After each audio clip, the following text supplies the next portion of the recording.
Hi viewers, welcome to our channel. ప్రస్తుతం మనతో పాటు ఇమ్మంది రామారావు గారు సీనియర్ జర్నలిస్ట్ ఉన్నారు. వారితో ఒకసారి మాట్లాడదాం. సార్ నమస్కారం. సార్ నమస్తే అండి.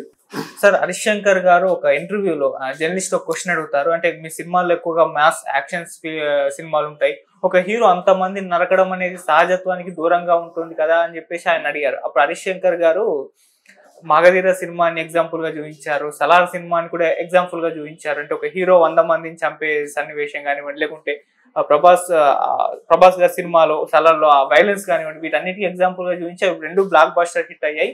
ఒక వైలెన్స్ ఉంటేనే అవ్వదు, దాని ముందు వెనుక ఒక ఎమోషన్ ఉంటుంది.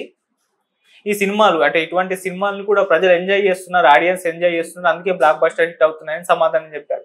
నిజంగా మరి అంటే ఇంతమందిని నరుక్కుంటూ పోయినా, అంత వైలెన్స్ క్రియేట్ చేసినా కూడా ఇప్పుడు ఉన్న జనరేషన్ ఖచ్చితంగా వీటిని ఎంజాయ్ చేస్తున్నారా సార్? ఇటువంటి సినిమాలు రావాలంటారా? మీ ఒపీనియన్ సార్ ఈ వైలెన్స్ సినిమాల పైన? ఇది ఎప్పుడో అడగవలసిన ప్రశ్న అండి. ఇప్పుడు అడిగితే ఎలా అవుతుంది? ఎందుకంటే హీరో కొడతాడు, హీరో అంటే కథానాయకుడు కొడతాడు. కొడితే వాళ్ళు దేహ దారుఢ్యం ఉన్నవాడే కదా కొడతాడు. గనక వాళ్ళలో హీరో బలం ఏంటంటే తన వైపు సత్యం ఉంటుంది, అవతల వైపు అసత్యం ఉంటుంది, అధర్మం ఉంటుంది. గనక సత్యం గెలుస్తుంది. మన భారత కథలో అభిమన్యుడు దుర్యోధనుడు సైన్యంలో ఒక 1/4 సైన్యాన్ని చంపేశాడు. ఒకటి చంపేశాడు అంతే. ఇప్పుడు భారత యుద్ధంలో అంతా అర్జునుడు ఒకటే కదా మొత్తం అందరినీ కూడా తుదముట్టించిన వాడు. ఇలా అంటే హీరోలు కథానాయకుడిని ఎవరు తీసుకోండి, ఎవరిని తీసుకున్నప్పుడు కూడా ఒక్కడే నిలబడతాడు. మిగతా విలన్లందరినీ కూడా వాడు తప్పకుండా హతమారుస్తాడు. అందుకే సత్యమేవ జయతే అంటారు. నీకు సజీవ సాక్ష్యాలు కొన్ని చెప్తా.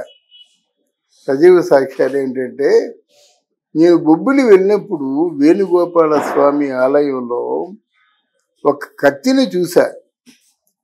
ఆ కత్తి 6 అడుగులు పొడుగు ఉంటుంది, 80-90 కిలోల బరువు ఉంటుంది. దాన్ని ముగ్గురు మొయ్యాలి, ఆ కత్తిని ముగ్గురు మొయ్యాలి. అలాంటి కత్తిని ఒక చేత్తో పట్టుకొని మనుషులు నరుగుతుంటే ఎలా ఉంటుంది? ఎంతమంది ఒక వేటికి 5-6 రాలిపోతుంటారన్నమాట. ఈ సజీవ సాక్ష్యం చెప్తున్నాను. ఎందుకంటే తాండ్ర పాపారాయుడు అనే వ్యక్తి కథానాయకుడు. ఆయన వెనక సత్యము బలం ఉంది, ఆయన వెనక నీతి నిజాయితీ ఉంది. తన రాజ్యాన్ని కాపాడుకుందాం ఉన్నటువంటి ముందు పెద్ద ఆపది, తను పోయినా పర్వాలేదు కానీ తన రాజ్యాన్ని, బొబ్బిలి రాజ్యాన్ని కాపాడుకుందాం ఉన్నటువంటి కసి ఉంది. అందుకే 90 కిలోలకి అంటే బరువున్న కత్తైనా ఒక చేతితో అవలేలుగా అంతమందిని చెప్పాడంటే ఎందుకు వీలు కాలేదు? అయితే ఇక్కడ ఏంటంటే దాని వెనుక ఒక మంచి లీడ్ కావాలి. సహజంగా పాత సినిమాలో చూస్తాం కదండి, వాడు దెబ్బలాడుతుంటే తల్లి ఉద్రే బాబు దెబ్బలాడికి వెళ్ళదు అని చెప్తుంది. విలన్ వస్తుంటాడు, లాస్ట్లో అయినా ఇప్పుడు నీకు ఇస్తున్నాను, అభయం ఇస్తున్నాను, నీ ఇష్టం, వాళ్ళు ఎవరిని ఒక్కటి కూడా లేకుండా చేసి అంటే వెళ్ళిపోయి కొట్టేస్తారు కదండి. మనం చప్పట్లు కొడతాం కదా, కేరింతలు కొడతాం కదా. అక్కడ హ్యూమన్ ఎమోషన్స్ అవసరం అన్నమాట. మనల్ని అన్యాయం చేసిన వాడు మన మీదకి వచ్చిన తర్వాత ఇంకా నువ్వు వీరుడు అయి ఉండి చేతులు కట్టుకుంటూ నిల్చుంటావా అని ప్రశ్నిస్తే వెళ్ళి మొత్తం అందరినీ చేత కొట్టేస్తాడనమాట. అదే డ్రామా, అదే మెలో డ్రామా. అదే అంటే ప్రేక్షకుడికి జలరంజకంగా ఉంటుంది. ఇప్పుడు విలన్ కొట్టినప్పుడు ఎవరు మాట్లాడు, హీరో కొట్టినప్పుడు దయ్యేటల్లో ఎందుకు ఏలలు వేస్తారు, ఎందుకు కేరింతలు కొడతారు? అది విలనే కదా.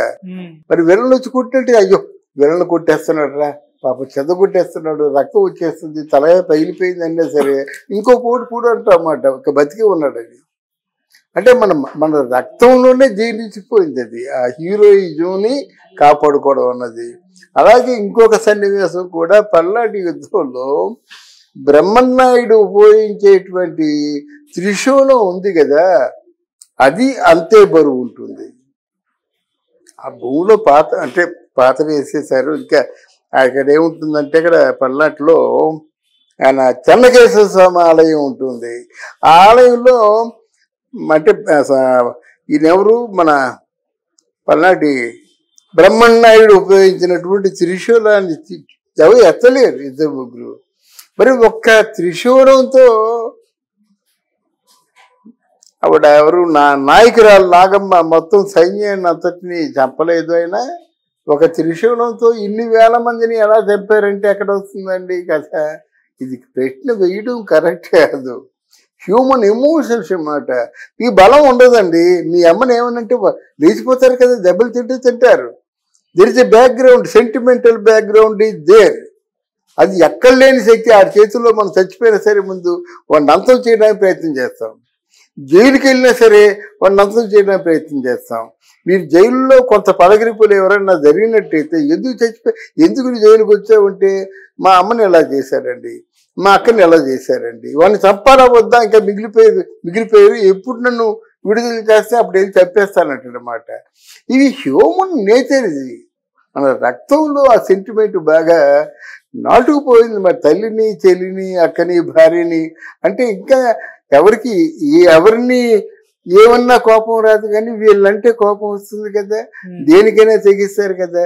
మన మానవ జీవితంలో ఉన్నటువంటి సజీవమైన సత్యాలు, ఈ సత్యాలే సినిమాలో తీస్తుంటే మళ్ళీ మీ ప్రశ్న ఏమిటి? ఒకడు చంపేయగలడా? ఒక్కడు వీరుడు, ఆ పేరే మగధీరుడు. ధీరుడు చంపలేడండి అని మామూలుగా ఏదో పేరు వెంకట్రావు సుబ్బారావు పేరు పెట్టలేదు కదా, మగధీరాలు పెట్టారు. ఆ మగధీరు అంటే ధీరుడు కాబట్టి మగధీర అన్నాడు. ధీరుడు కాబట్టి ఒక్కడిగా షేర్ కానీ 100 మందిని పంపించు, లెక్కకు తక్కువ కాకుండా పంపించని అన్నాడంటే వాడు మగధీరుడు, టైటిలే మగధీరుడు. అందువల్ల ఇటువంటి ప్రశ్నలకి ఎక్కడ మనం దాన్ని పట్టించుకోవాల్సిన అవసరం కూడా లేదు. ఆయన జర్నలిస్ట్ ప్రశ్న వేశారంటే ఆ జర్నలిస్ట్ స్థాయి అది.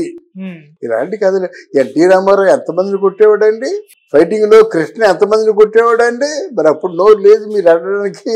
అందువల్ల మాసు ఎప్పుడైతే మీకు ఎలిమెంట్ మాస్ బాడీ లాంగ్వేజ్ మీకు ఉందంటే తప్పకుండా వాళ్ళ చేత ఫైట్ చేయిస్తారు. ఇప్పుడు దేవర్లో తారక్ ఫైట్ చేయడా? ఆర్ఆర్లో ఇద్దరు తారకును ఈయన 3000 మందిలో 3000 మంది లాఠీలతో కొట్టుకుంటూ వెళ్ళాడే. మరి ఇన్ని సహజంగా జరుగుతాయంటే సహజంగా జరగకుండా సహజంగా జరిగినట్టు చేయడమే cinema. Cinema is nothing but to make believe. మనం నమ్మాలి, నమ్మించాలి. ఎవరంత బాగా అందంగా నమ్మించగలిగితే ఆ సినిమా అంతా సూపర్ హిట్ అవుతుంది. అంటే సార్ ఇప్పుడు వచ్చిన చిన్న సినిమాలు కూడా ఇదే కంటెంట్ ని ఫాలో అవుతున్నారు అంటున్నారు సార్. చాలా సినిమాలు, చిన్న సినిమాలు అంటే కంటెంట్ ఉన్న సినిమాలు సింగిల్ స్క్రీన్ బతికిపోతాయి చిన్న సినిమాల వల్ల అని చెప్పేసి మాట్లాడుకుంటుంటారు. కాకపోతే ఇప్పుడు రీసెంట్ గా టైంలో అంటే ఈ చిన్న సినిమాలు కూడా మాస్ హీరో ఫైట్లు, love stories, commercial cinema base ఈ ఫార్ములానే ఫాలో అవుతున్నాయని చెప్పేసి ఒక విమర్శ కూడా మనం రావడం చూస్తున్నాం సార్. మరి మీరు ఏం చెప్తారు?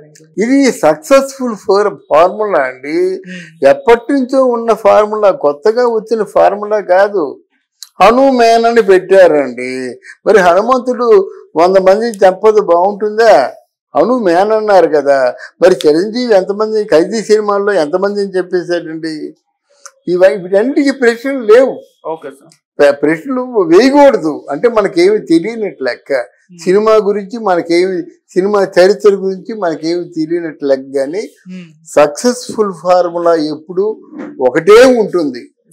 దాన్ని ఎవరు యుగాలు మారినా తరాలు మారినా ఆ ఫార్ములా ఒకటే ఉంటుంది. Thank you so much. Thank you అమ్మా.